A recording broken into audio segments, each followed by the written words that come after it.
सुझाव दिए हैं और कई साथी जो सुझाव लिख करके भी देके जाएंगे। यहाँ पर एक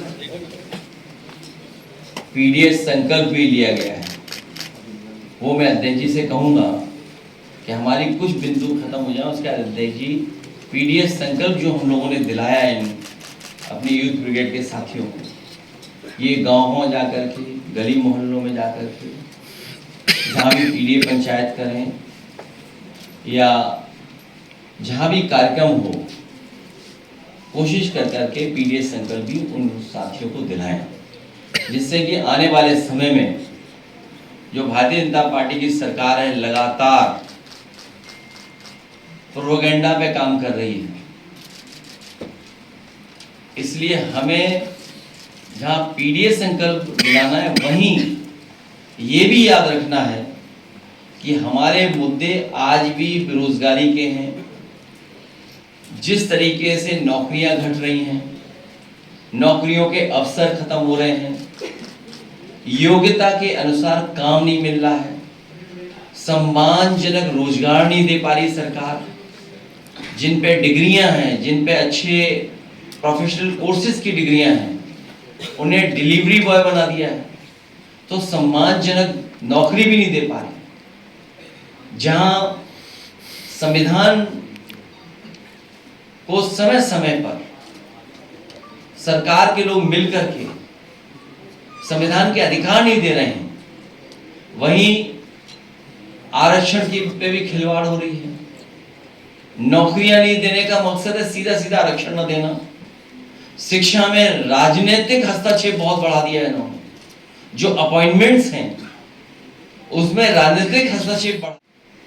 युवतियों के लिए असुरक्षित माहौल है, क्योंकि जब हम डेटा देखते हैं तो डेटा में ये पता लगता है कि सबसे ज्यादा असुरक्षित वातावरण युवतियों के लिए कहीं है, महिलाओं के लिए कहीं है, तो उत्तर प्रदेश में जो सरकार का अपना डाटा बता रहा है।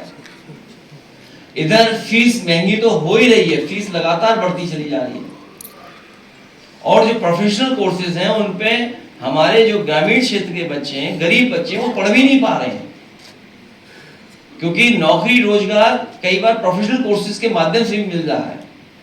और जिस तरीके से प्राइवेटाइजेशन हुआ है एजुकेशन का, मनमानी हो रही है वहां, उस पे भी हमारी पार्टी के नौजवान, युवजन के लोग, यूथ ब्रिगेड के लोग लगातार जनता को समझाएंगे।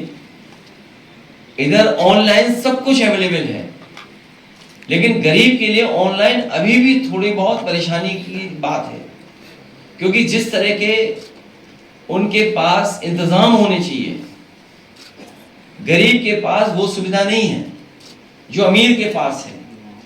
इसलिए ऑनलाइन में जहां सुविधा है, वहीं ऑनलाइन से गरीब को परेशानी है।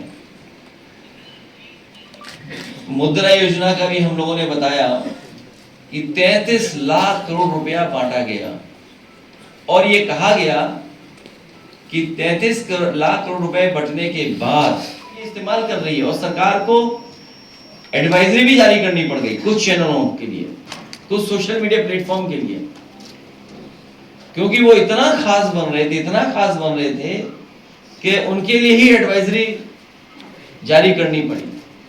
अगर समाजवादी पार्टी का व्यक्ति कुछ लिख दे तो उसे पुलिस प्रशासन पूरा पीछे पड़ जाता है। अभी रायबरेली की ताजी घटना सुनने में आया है कि भारतीय जनता पार्टी के लोगों ने मिलकर के पुलिस से पकड़वाया है एक को, और उसके बाद सुना है विधायक जी जाकर के खुद अपने साथियों के साथ मारपीट किए हैं।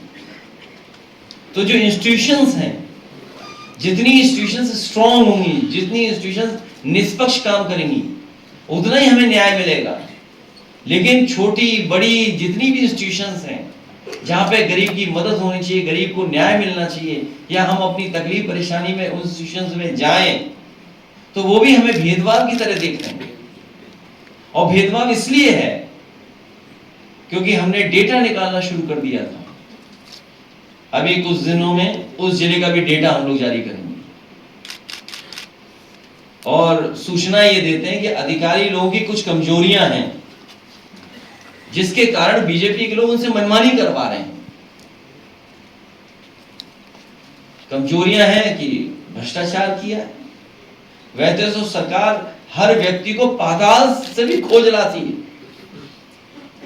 लेकिन जो करप्ट और भ्रष्टाचारी लोग हैं वो पाताल लोग नहीं जा रहे हैं, वो मुख्यमंत्री आवास में छिप जा रहे हैं। उन्हें पाताल लोग जाने की जरूरत ही नहीं है, या इधर उधर छिपने की जरूरत ही नहीं है। सबसे सुरक्षित जगह मुख्यमंत्री आवास, वहां जाकर के छिप जा रहे हैं। इसलिए मैं अध्यक्ष जी से कहूंगा कि आज नौजवानों ने संविधान बचाने के लिए, आरक्षण बचाने के लिए जो संकल्प लिया है, इसके साथ साथ पीडीएस संकल्प जो लिया है, हम प्रेस के साथियों के सामने कहेंगे कि हमारे नौजवानों को जो गाँव घर घर गली मोहल्ले लेके जाना है, वो पीडीएस संकल्प एक बार अध्यक्ष जी फिर पढ़ देते हैं कि सामाजिक न्याय के राज्य की स्थापना के लिए, संविधान और आरक्षण की रक्षा के लिए जाति जनगणना करवाकर जनसंख्या के अनुपात में सबको उनका हक दिलवाने के लिए हर एक पीड़ित, उत्पीड़ित, शोषित, वंचित, दमित, गरीब, किसान, मजदूर, पिछड़े, दलित, अल्पसंख्यक, असुरक्षित महिला व उपेक्षित युवा के रूप में पीड़ा के एक सूत्र में बंधे हुए संपूर्ण पीड़ित समाज को समान अवसर और सम्मान दिलवाने के लिए पीड़ित समाज के बीच संपर्क, संवाद, सहायता के जरिए और अधिक सौहार्दपूर्ण संबंध विकसित करके स्वाभिमान और स्वमान की नई सामाजिक चेतना के लिए सामाजिक न्याय के राज के संदेश को दूत बनकर अपने अपने गांव, गली, मोहल्लों के हर गांव तक जाएंगे और लोगों को जोड़कर समझाएंगे। हम सब मिलकर सामाजिक न्याय का राज लाएंगे, अपना भविष्य को बनाएंगे। जन जन का कल्याण, जय जय संविधान का आज यूथ ब्रिगेड के राष्ट्रीय और प्रांतीय कार्यक्रम में सभी हमारे सम्मानीय पदाधिकारियों ने संकल्प लिया है कि हम गांव के गली कूचों में जाकर के बाबा साहब डॉक्टर अंबेडकर के संविधान को और लोकतंत्र की रक्षा के लिए हम लोगों के बीच में जाकर के इस संदेश को देने का काम करेंगे। 5,000 तो लगता तो ये है कि सब फायदे मिलते हैं।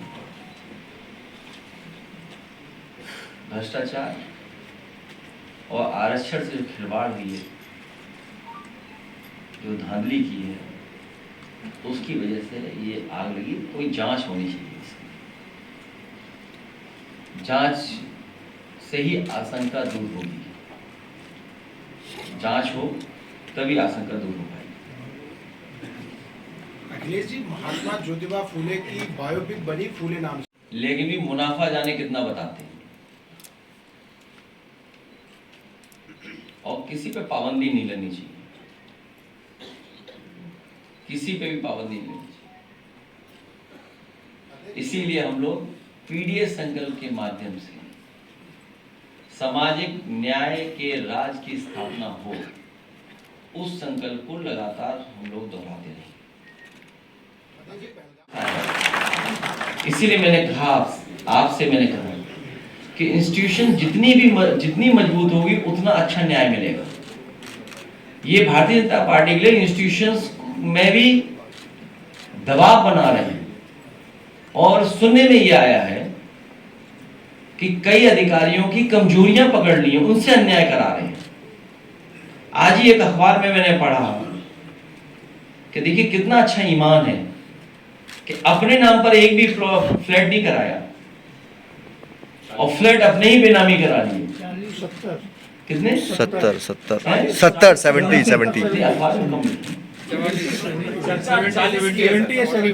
हाँ, तो ये कितना अच्छा ईमान है। देखिए ईमान उनका कितना है, अपने नाम पे नहीं कराया उन्होंने। तो ये तो एक अधिकारी का बता रहे हो आप। एक बार मैंने क्या कहा था आपसे, याद कीजिए कि सब बाहर के प्रदेश के अधिकारी लगाए हैं यहाँ पर उत्तर प्रदेश में, और उत्तर प्रदेश से भ्रष्टाचार कर करके इन्वेस्टमेंट दूसरे स्टेट में कर रहे हैं। दूसरे स्टेट के अधिकारी लगे हुए हैं, वो इन्वेस्टमेंट दूसरे अपने होम स्टेट में, अखबारों में पढ़ा था हम लोगों ने, कई 100 करोड़ पकड़ा गया था उत्तराखंड में रुपया, और एक अधिकारी तो लापता है जिन्हें इंसेंटिव देना था, वो कमीशन की बात थी, और झगड़ा बंटवारे का था, कमीशन का झगड़ा नहीं था। बंटवारा किस किस स्तर पे होना था, उसकी वजह से ये सब बातें थी। कल सुनने में मुख्यमंत्री जी वहां थे लखीमपुर, और बिली अर्जुन सिंह नेशनल पार्क जो है उसमें कुछ भ्रमण कर रहे थे, लेकिन उन्हें भ्रमण में ये किसी ने सूचना नहीं दी कि भ्रष्टाचार की वजह से उनका पाइप फट गया, टंकी भ्रष्टाचार इतना था कि उसका भार नहीं सह पाई टंकी, पानी की टंकी, भ्रष्टाचार का भार ही नहीं सह पाई, किसी ने बताया नहीं उन्हें। सोचिए आप। जहां तक सवाल हमारे पत्रकार साथी ने पूछा पोस्टर की, सवाल किसी के घर के जाने की नहीं है, सवाल इस बात का नहीं है किसी घर कौन गया कि नहीं गया। हमारी पार्टी के लोग लगातार जा रहे हैं, जहां हमारी पार्टी वहां जा रहे हैं, लगातार जा रहे हैं। सबसे बड़ा सवाल ये जो देश जानना चाहता है कि आतंकवादी हमारे घर कैसे पहुंचे। हमारी मांग है कि शहीद परिवारों को 10-10 करोड़ से मदद की जाए, साथ ही साथ उन्हें सरकारी नौकरी दी जाए। अगर पोस्टर उन्होंने लगाया है तो पोस्टर हमारी पार्टी ने भी किसी ने लगा दिया होगा। मैं चाहूंगा स्क्रीन पे दिखाएं पोस्टर, लग गया? तो अगर वो लगाएंगे तो हम भी लगाएंगे। तो ये लोग अपनी नाकामी में पर्दा डालना चाहते हैं। भारतीय जनता पार्टी के लोग अपनी नाकामी पर पर्दा डालना चाहते हैं और ध्यान भटकाना चाहते हैं ये पोस्टर लगा करके। इस देश का बच्चा बच्चा जान गया है, इस देश का बच्चा बच्चा जान गया है कि सरकार की नाकामी थी जिसकी वजह से इतनी बड़ी घटना हुई है। इंटेलिजेंस फेलियर था, फौज नहीं पहुंची या जानकारी नहीं मिली, जो सुरक्षा के इंतजाम होने थे वो इंतजाम सरकार ने नहीं किए। अब तो देश का बच्चा बच्चा जान रहा है। पहलगांव के साथ साथ पुलवामा की भी चर्चा जनता कर रही है। हम और आप लोग बोलें न बोलें, दिल में क्या है वो हम ऊपर आने दें ना आने दें चेहरे के भाव पर, लेकिन इधर जनता में सुना है कि पहलगांव के साथ साथ पुलवामा की भी चर्चा जनता करने लगी। और इस देश का बच्चा बच्चा जानता है कि इंटेलिजेंस फेलियर था, सरकार की नाकामी थी। ये जितना भी होर्डिंग पोस्टर लगाना चाहते हैं ये ध्यान भटकाने के लिए या हिंदी साहित्य सम्मेलन की फर्जी डिग्री को लेकर डिप्टी सीएम केशव प्रसाद मौर्य पर मामला दर्ज होने को उनके लिए एक स्पेस सूट है। मैं इलाहाबाद प्रयागराज में एक स्पेस सूट देखा हूँ, कहीं आपको बनता हो मिलता हो बता दो तो हमने स्पेस सूट भिजवा दें। इस प्लेनेट के अलावा दूसरे प्लेनेट पर रहें तो ज्यादा अच्छा रहेगा। अखिलेश जी, कल आप कुशीनगर के दौरे पर थे, लास्ट मोमेंट पे आपकी उनके लिए लैंडिंग स्पेस सूट है बस, और कोई प्लान नहीं। लास्ट मोमेंट पे आपकी लैंडिंग कैंसिल कर दी गई। ये वही एयरपोर्ट है जिसको बनाने में आपकी सरकार ने अहम भूमिका निभाई थी।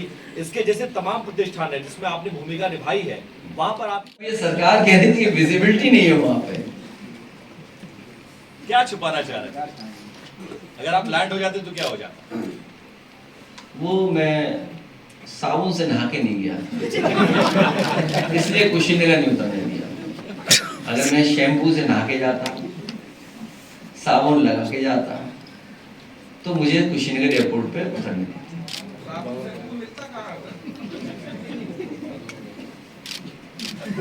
गंगा क्या बता रहे? नहीं, वो सुनने में आ रहा है कि कुशीनगर में कभी किसी गरीब को बुलाया जाता है या कोई जाता है, अगर उन्हें किसी एक रंगी सबसे ताकतवर यूपी के जो हैं उनसे अगर मुलाकात कराएंगे तो वो शैम्पू और साबुन से नहलाया जाता है। तो मुझे तो यही लग रहा है कि हवाई जहाज इसलिए नहीं उतरने दिया। ये कुशीनगर है,